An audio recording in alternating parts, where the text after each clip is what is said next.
Welcome to another change-making conversation from Baptist News Global. You're listening to a special podcast series titled Highest Power, Church and State, featuring writer, poet, and musician Rick Pidcock. Now here's Rick.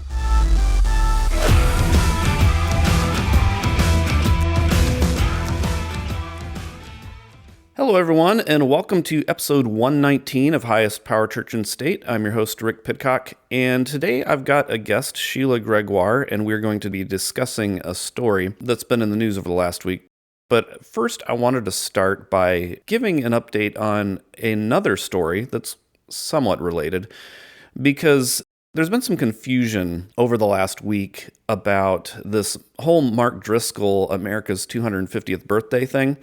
Because, as you know, one of the things we've been covering is how the Trump administration has been organizing these revival services. They're meeting with Sean Feucht for revival services. They're not officially involved with the America Reads the Bible event that's going on this week, but there's a lot of Republican officials there. Trump himself is actually going to be reading a passage from the Bible. He's going to be reading the passage in 2 Chronicles about if my people will humble themselves and pray. Trump is going to be reading that to the nation. And then on May 17th at the National Mall, the White House is going to be putting on a service that is meant to rededicate the nation to being under God. And so it's kind of a big deal. And last week, I got an email from Mark Driscoll for his email subscribers. And in the email, he said, some moments only come once in 250 years. And you're like, okay, what in the world is this about? And the subject line of the email said, President Trump asked Pastor Mark for help and said, this is the biggest honor of his ministry career. So you can imagine the look in Driscoll's eyes as he's thinking about standing before the entire country in order to, as he put it, rededicate the nation to Jesus Christ for America's 250th birthday. According to Driscoll, Trump had invited him to come and speak at the main session for this big event. Driscoll was going to be the one rededicating the United States to Jesus. And he was so excited. The email said that if you sign up for his group called The Remnant, then they'll send you details on how you can come support Pastor Mark at the main event and join us at the Remnant after party. There you can connect, hang out with the team, and meet Pastor Mark. So Driscoll is so excited about this career climactic moment of rededicating the nation to Jesus that he planned an after party for it. And obviously, this is going to create some news because of who Driscoll is. So I reported it to Baptist News Global. Baptist News Global ran a story about it. And then soon after that, other places started running stories as well. But then things got a little weird because the Freedom 250 event and White House officials began reaching out to people who were running these stories to deny the report. And one source within the White House's Freedom 250 event said, quote, Mark Driscoll is not a speaker. So I'm wondering what's going on at this point, because why would Mark Driscoll say something so specific? He was invited to be the main speaker at this event. Like, that's quite a thing to make up if it's not true. And so I ended up reaching out to Driscoll's team, ended up in discussions with some White House officials, and a second source within the White House said, we have not invited Mark Driscoll to speak, and he will not be speaking at the event. Sadly, he is spreading this rumor, and we are asking him to stop. So what in the world is going on with Driscoll at this point, I'm wondering? Again, why would he just make this up? Why would he be spreading a rumor? Like, all this is going to do is create egg on his face when he's not there. He's having an after party planned for an event that he's not invited to? This doesn't make any sense. So eventually I did hear back from Mark Driscoll's team, and they said, howdy, Rick. All their emails start with howdy. They said, sorry for the confusion. Pastor Mark was originally asked to speak on Sunday, but there was some rearranging. Instead, he will be preaching there on Saturday, the 16th instead. Thanks for clarifying. But again, that didn't make sense either, given what I knew about the White House's plans, because the White House didn't have any plans for Saturday. They didn't have any events for Saturday. That wouldn't make any sense if the White House asked Driscoll to speak on Sunday and then decided to rearrange him to Saturday where there's no events. Driscoll's story was not adding up. And so I reached back out to the White House official, and they reiterated We are not organizing an event on Saturday, and I was never in touch with him and never planned to invite him. So, again, what on earth is going on with Driscoll here? There is, however, an event happening on Saturday on the National Mall. But the catch is, it's not being planned by the White House. It's being planned by Sean Feucht, the Christian nationalist worship leader who is Driscoll's friend. And so I figured what probably happened here is that Feucht invited Driscoll to his event. Driscoll didn't realize it was different than the Sunday event, and he got excited that he was going to be the main speaker at Feucht's event, assumed it was Trump's event, and started making plans and announcements based on that. And sure enough, that's exactly what it appears to have happened. Sean Feucht has his event on Saturday, May 16th. And he has announced, he said, my friends Eric Metaxas, Mark Driscoll, Pastor Locke, referring to Greg Locke, and worship leader Laura Hackett Park will be joining me with many more. And so there you have it. Mark Driscoll is actually the main speaker at Sean Feucht's event, not at Trump's event. And so I mentioned that to Baptist News Global, who ran a second story that kind of gave the updates on what the Driscoll team said, what the Trump administration said, and we got that stuff cleared up. So I did mention that story last week on this podcast, and so I wanted to correct the record here and clear up, the confusion was with that. But why would it be such a big deal? Why does it matter that Driscoll doesn't dedicate this nation to Jesus? And I think the reason why is because what does Driscoll mean by Jesus? Because, there are different variations of Christian nationalism. There's different degrees of it. There's some more extreme. There's some more violent than others. And Driscoll presents a vision that is really tied to a toxic masculine view of Jesus. And I'm not just throwing those terms out. That's really what Driscoll promotes. In a conversation with Sean Feucht on Sean Feucht's podcast during the 2024 election, Driscoll and Feucht started accusing Kamala Harris of being a modern-day Jezebel from 2 Kings 9 who surrounds herself with eunuchs. And when Feucht asked Driscoll what's missing, Driscoll replied, balls. And then Feucht echoed balls, and then Driscoll confirmed balls. That's what's missing, the demasculination of men. And when he defined Jesus in a different conversation, he said, I cannot worship the hippie diaper halo Christ because I cannot worship a guy I can beat up. He talks about how God's primary first posture toward humanity is, I hate you, you are my enemy, and I will crush you. He was on these message boards under the name William Wallace, and he was talking about being pussified as any man who has lost his rocks and completed the process of remaining biologically male but becoming female in all other ways. He talked about how male lesbians are any man who thinks and acts like a woman because he thinks that makes him a better person. And then he also said to men, he said, the first thing to know about your penis is it's not your penis. Ultimately, God created you and it is his penis. And he said, knowing that his penis would need a home, God created a woman to be your wife. And when you marry her and look down, you will notice that your wife is shaped differently than you and makes a very nice home. So to Driscoll, women are penis homes. And what happens to those who don't submit to the supposedly masculinized vision of Jesus and men? At his previous church, Mars Hill Church in Seattle, where he had to leave over allegations of abuse, he said, quote, there is a pile of dead bodies behind the Mars Hill bus, and by God's grace, it'll be a mountain by the time we're done. You either get on the bus or you get run over by the bus. Those are the options. And this is the language of empire. It's dressed up in characters related to the gospel, but it's the language of empire that's applied in a way that harms women. And I told that to the White House officials. I took the opportunity, that the lines of communication were open. This is why specifically we would be concerned that Mark Driscoll not be given the main stage, the main mic, to rededicate the nation to this vision of Jesus. And they seemed not to interact with that so much as they were just concerned about correcting the record that they didn't invite him.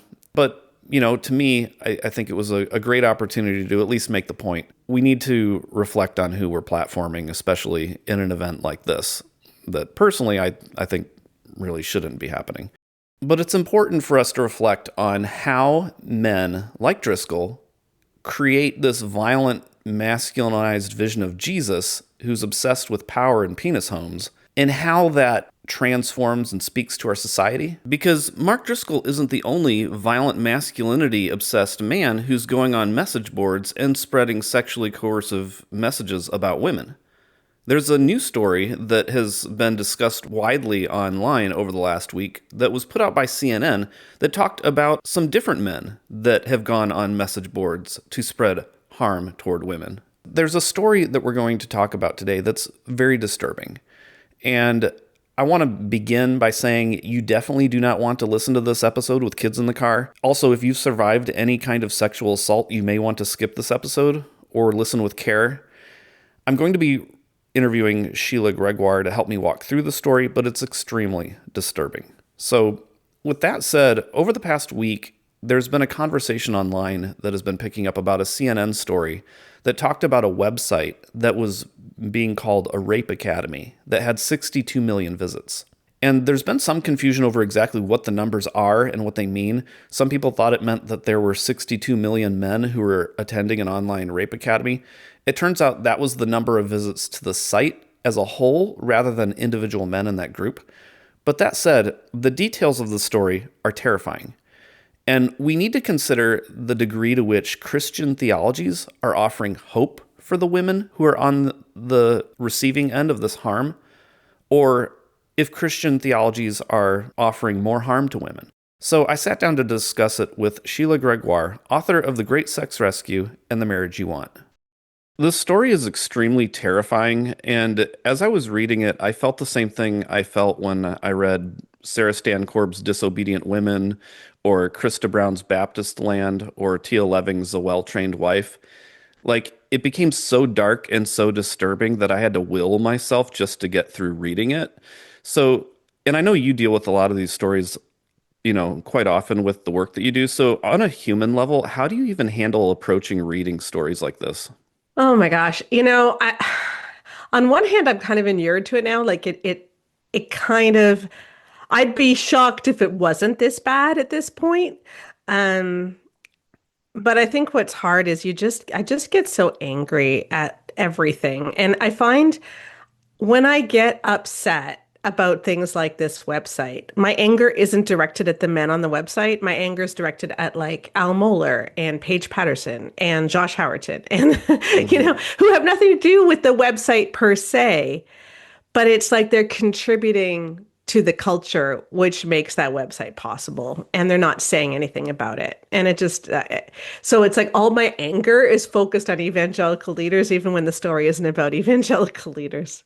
Yeah, I feel like it's frustrating because, on one hand, I want to just say I'm sorry, I want to grieve as a human, but then on the other, I want to like take down the evil within the story itself. But on the other hand, it's like I want to deal with the theology that's not, you know, Hmm.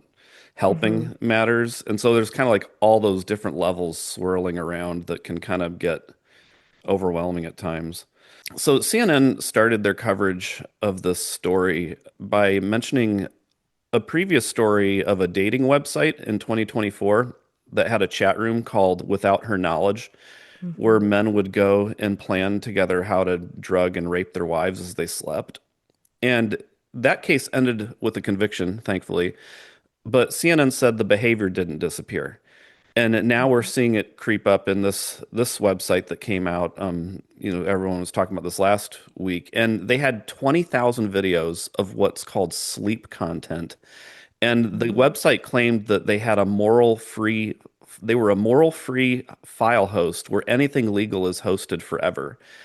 And so like, and all the men are anonymous, and you can go on there and figure out how to drug women, where to purchase the drugs.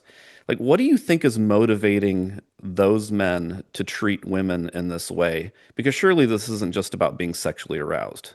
Oh, it's got nothing to do with sex. It's all about power. It's about power and it's about the hatred of women. It's about anger.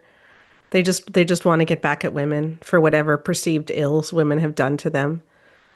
And that's been shown repeatedly that sexual assault is not about sexual arousal. It's about power. Yeah. And And that's where I feel like a lot of the frustration comes in with the evangelical side of things, because when you look at a story this extreme, it's easy to see it as like, oh, this is just a fringe thing that's happening somewhere out there. Surely, Mhm. like, the Al Mohlers and Josh Howertons wouldn't approve of this. But like, there are broader scripts going on Yeah. here about power. And Hmm. like the scripts that we're seeing in evangelicalism, one of them is about like the whole sexual arousal thing. Like, I was always told that men are highly visual, they're constantly sexually aroused, that women really aren't either of those. And so, Hmm. based on your research, how prevalent is that script in the church? And, how do you feel about that? That is the script. That's the thing, right? Like, sure, there's a couple of books out there, especially ours, for instance, which talk about how women can get aroused too, and women enjoy sex, and women have libidos. But the vast majority of our bestsellers, and we've looked at the 15 best-selling Christian sex and marriage books, and we've analyzed them in detail. And the big message over and over again is that women don't want sex and men do, and so women are obligated to provide it. Every Man's Battle literally called women the methadone for men's sex addictions and said that as you're quitting cold turkey, so as the guy is quitting porn or lust or whatever, he's supposed to turn to his wife for sexual gratification. And while he used to go to her for 5 bowls of sexual gratification a week, now he's going for 10 bowls. I don't know what a bowl of sexual gratification is. I think that's gross and I don't even want to know, but like that's the language that is being used, is that she is his lawful sexual outlet. Mark Driscoll said that God created women basically to be penis homes so that their penis had a home, so that he had a place where he could get his penis, whatever his penis needed. And this is what we're taught. And so in that language, and this is what I find so fascinating and disturbing about evangelical teaching. If a man is sexually aroused, that arousal needs a place to go. Masturbation is a sin, lust is a sin, and porn is a sin. I would argue porn is a human trafficking thing and a betrayal, but whatever. Like a sin, yes, but it much further than that. But anyway, all these things are sins. And so the best thing to do is to use your wife. And so using her when she doesn't want it, when she's asleep, when she can't consent, using her even if she really, really, really hates it, is a holy thing to do because God gave her to you as your sexual release valve. It's especially frustrating when you combine these scripts about men being constantly aroused and highly visual and women supposedly not, and then also the obligation sex part of Hmm. it, because the effect of pairing those two together is basically that um, you know, men always want it, women never do. And so that means women are obligated to have sex all the time despite never wanting it. Yes. So, like, how does Yes. that affect women in the church? Yeah, so we measured this. So we, in our first survey of 20,000 women, we looked specifically at this obligation sex message. And as you can expect, it lowers orgasm rates, it lowers marital satisfaction. But the biggest thing that we found is that it is one of the main drivers of the fact that evangelical women suffer from sexual pain disorders at about 2.5 times the rate of the general population. So when women get married believing in obligation sex, their chance of experiencing vaginismus increases to almost the same extent as if they had been sexually abused. Because women's bodies interpret obligation as trauma. And we're about to publish another academic paper. We have several academic papers now on our data sets. And one of them is showing that women who internalize the obligation sex message are actually more likely to have vaginismus without penetration. So like where penetration is impossible, whereas abuse victims are more likely to have vaginismus, but less likely to have it with penetration being impossible. So it's really, really bad. And we're talking about 23% of evangelical women here Yeah. have sexual pain disorders. Wow. And so one of the frustrations I have is like when I led worship in churches, we would always sing songs about like, the gospel speaks a better word than all the empty claims of the world and all this kind of Hmm. stuff. We have good news. It's a better news than anything you're going to get anywhere else. And yet when you see the fruit of certain theologies, it causes embodied harm. Yes. And so like how do you see the different visions of complementarianism and egalitarianism affecting this conversation? Like does one have more of a tendency to sacralize the violence and the other a tendency to subvert the violence? Yeah, most definitely. So in our latest book, The Marriage You Want, we did a matched pair study, which was super interesting because we surveyed both men and women and we were able to match them. So if a guy said something, we could see how that affected his wife and vice versa. And one of the things we found is that believing in complementarianism, so believing that the husband gets the tie-breaking vote, for instance, or if you disagree, he gets to make the decision and he's responsible for that, even if you don't practice it. So even if you function as an egalitarian, but you believe this, we see really negative repercussions across the board. So we had about 30 different outcomes we were measuring. Using different marital satisfaction scales. And basically, for that one thing, there were 16 negative outcomes. The other 14 just simply weren't statistically significant. But like everything was negative, nothing was positive. There is nothing positive about complementarianism. If you believe it, you're less likely to have shared hobbies. She's 50% more likely to be in chronic pain. She's more likely to have a low libido. They're way more likely to show signs of emotional immaturity. So she's more likely to be passive aggressive. He's more likely to be emotionally dysregulated and have anger outbursts, like all kinds of negative things. Because complementarianism says that his opinion matters more than hers.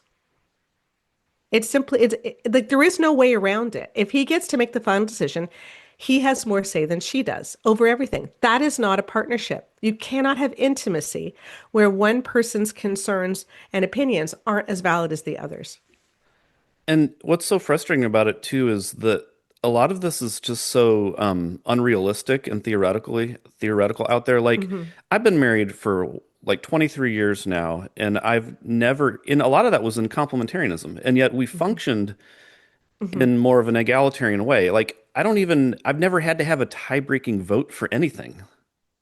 Yeah, why would you? That's ridiculous. And that's the thing. Yeah, we've been married 35 years this year. Yeah, 35 years. And yeah, we've never had a disagreement that we couldn't figure it out. So we're supposed to order our entire marriage according to this theoretical situation that hasn't happened for 60 years between the two of us. Yeah, exactly. And the thing is, when you talk to complementarians, they'll often say, and they'll think it's a mic drop moment, oh, but you need someone to make the final decision. And to me, they're telling on themselves. Because if they truly think that if you can't agree, you need someone to make the final decision, it means they've spent their entire marriage taking shortcuts. And they don't even realize that it's possible to do it a different way. Interesting. So, going back to this CNN report, one of the things I've seen complementarian men do, because I've critiqued it and said we need to deconstruct all of these male hierarchies. Any type of male entitlement over women, male power over women, we need to deconstruct that. And so I've gotten some responses from complementarian men who are claiming that the real problem in this CNN story is feminism, and that we actually need more male headship Hmm. because that's how women will be protected. And it reminded me of a story that Kevin DeYoung wrote a few years ago called Death to the Patriarchy. And I wanted to read a section of it and have you respond to it. DeYoung said, patriarchy, rightly conceived, is not about the subjection of women as much as it is about the subjection of the male aggression and male irresponsibility that runs wild when women are forced to be in charge because the men are nowhere to be found. What school or church or city center or rural hamlet is better off when fathers no longer rule? Where communities of women and children can no longer depend upon men to protect and provide, the result is not freedom and independence. 50 years of social science research confirms what common sense and natural law never forgot. As go the men, so go the health of families and neighborhoods. The choice is not between patriarchy and enlightened democracy, but between patriarchy and anarchy. How would you Hmm. respond to that? Interesting false dichotomy, isn't it? Yeah. So either men get to be like totally violent and irresponsible, or they get to be in charge. What about just go with me with on this for a sec. What if we just simply asked men to be emotionally healthy? Like it's amazing how that doesn't even enter into the conversation. Also, as an aside, I love the way he says that decades of social science research has said this, even though he doesn't quote any research. Decades of social science research have not shown what he says. And actually, in societies where there is more gender parity and gender equality, we see less. sexual violence. We see less violence overall. We see more harmony. We see better mental health. We see all kinds of good outcomes. So social science is not on his side. But this is what complementarians often do is they present this false dichotomy where the only solution is to put men in charge. So if you don't put men in charge, men are going to be violent and irresponsible. Well, that's threatening people. That's saying, hey, put me in charge or I'm going to hurt you. Like, that's ridiculous. And the reason that men can be irresponsible and violent is not due to men's basic nature. It's due to the way that we have socialized boys to not be able to be emotionally regulated. And that's what we're learning. Like 25 years ago, we didn't even know the term emotional regulation really. Now we're learning how much of the way that we raise children and how much trauma plays a role, how much learning emotional regulation tools at age 3, 4, 5 plays a role. But often we don't teach boys that. We teach girls that, but not boys that. And so boys are not in touch with their emotions. And yes, that does often result in irresponsibility and aggression. But it's not that they're naturally like that. It's that we have taught boys that it's acceptable and we've kept boys from being able to talk about their feelings. Yeah. And that's where I think a lot of this, like, I feel very similar to you, where that there's this anger towards the Al Mollers and the Josh Howertons at stories like this, because like they play this like trump card, like they're biblical, they got biblical marriage, they've got all this stuff. But it's like, if you actually look at the Bible, you've got this community of people who are on the underside of one empire after another throughout the Hebrew Bible, and then in the New Testament, they're in the Greco-Roman Empire. They're constantly on the underside. And then you have them processing and being open about their wounds and the harm that that causes. And then you have Jesus talking about a king whose brothers and sisters are the least of these. Like, there's so much potential there that you could identify with women and you could provide a liberating presence and power for women. But what these men do is they just basically recreate the Roman Empire today with their gospel. Yeah.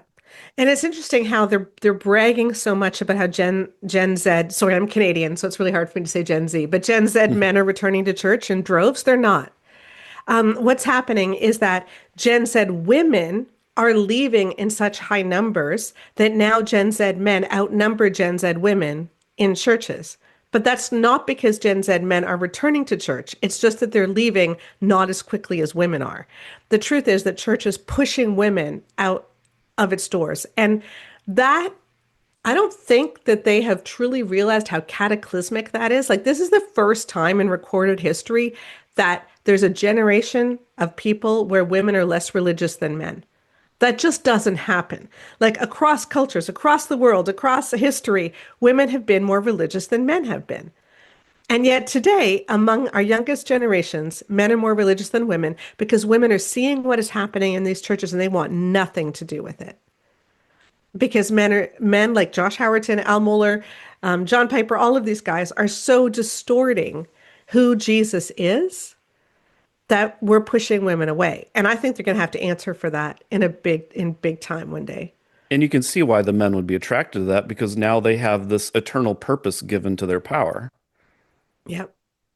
Yeah, and it just doesn't bear good fruit. Like, so much of the church is set up so that mediocre men can continue to have power in church and in their marriages. And they won't be challenged. They can't be challenged because women aren't allowed to challenge them. And at the same time, they're going to get sex on demand from their wives. They're convincing the wives that they were put on earth to do the housework. And so men don't have to work as hard. We're putting most of the burden of work on women. We're putting the burden of emotional labor and keeping all the relationships together on women because that's the way God made women. And men just get to sit back and reap the rewards. There's very little asked of men in churches. And they will argue, oh no, we put great responsibility on men because we need men to lead. But they don't lead. How many men, know their kids' allergies, know that Susie can't eat peas if it's touching, something. Like, the truth is that men aren't leading.